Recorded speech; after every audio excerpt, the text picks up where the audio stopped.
Good evening to you. As you hear this music under my voice, you know it's yet again time for another edition of your weekly word. Thank you for joining me this week in Proverbs chapter 9. For those of you that missed the previous 8 broadcasts, please don't hesitate to contact me or Lucille. And as I said last week, I would give my number, which I completely forgot, so let me give it now.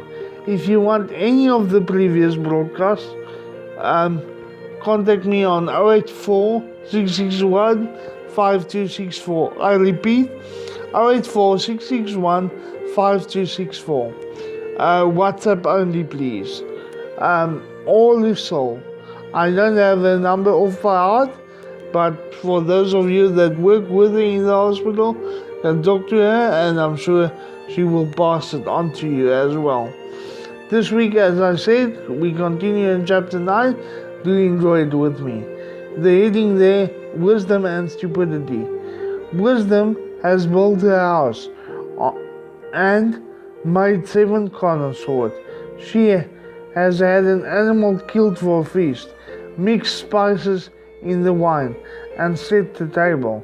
She has sent her servant girls to call from the highest place in town, "Come in, ignorant people." And to the foolish man she says, "Come, eat my food and drink the wine that I have mixed. Leave the company of ignorant people and live.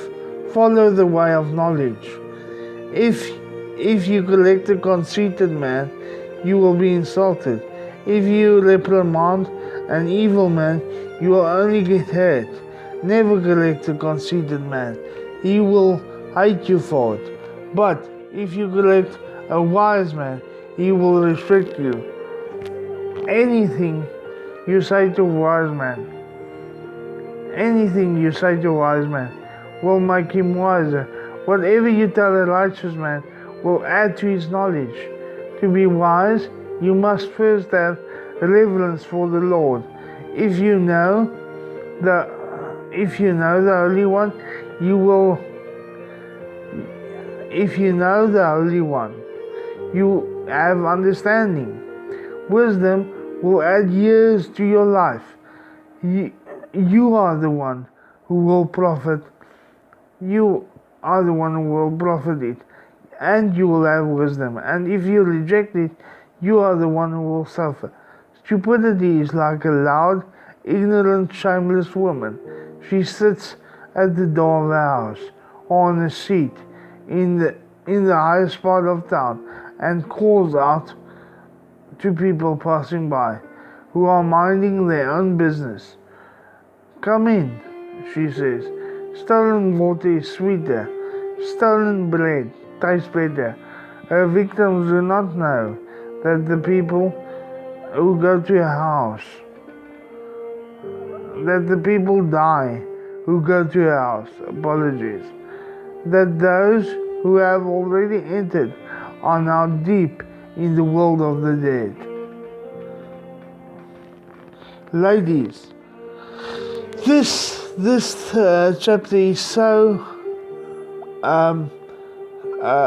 positive and so strong to me as such that I think this chapter just reminds us, if we have reverence, like they said, reverence means fear. Not fear in the way that we know it. I'm scared of a snake, or I'm scared of a car accident. It means respect. And this respect refers to respecting ourselves. First of all, respecting God, respecting ourselves, and then the other people we have in our lives. The people that God chose for us to have in our lives. Who would that be? That would be our husband. That would be our wives. That would be our children. That would be our family, our extended family, and so on and so forth. Fear or reverence means wisdom. And I think God calls us to draw near to Him so that we can have His wisdom. You see, the more we grow into relationship with God, the more our house will be built on the rock, and will be strong. It will stand against the storms of life. It will be like we are eating and drinking the best wine and the best food. You see, that is what wisdom is. The more we draw closer to God, the more we will have the best food with the best spices and the best wine, like the writer says here. But if we don't do that, if we just ignore everything and go our own way, that is stupidity, like the word says. If we think we are better, if we are prideful, that is stupidity. Because obviously, as we read in the previous chapters, that will bring us to a fall. And ladies and gentlemen, we don't want that to happen.